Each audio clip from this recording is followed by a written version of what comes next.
Umaasa ang kampo ni dating Pangulong Rodrigo Duterte na papayagan siya ng Administrasyong Marcos na makauwi sa Pilipinas sakaling payagan ng International Criminal Court ang hiling niyang interim release. Kamakailan, ipinagpaliban ng ICC ang confirmation of charges hearing para sa kasong crime against humanity ng dating Pangulo.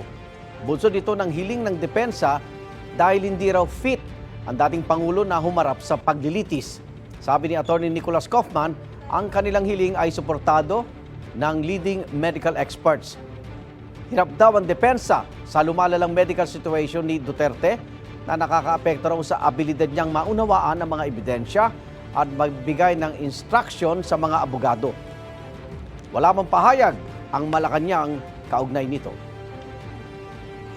Igan, mauna ka sa mga balita, mag-subscribe na sa GMA Integrated News sa YouTube para sa iba't ibang ulat sa ating bansa.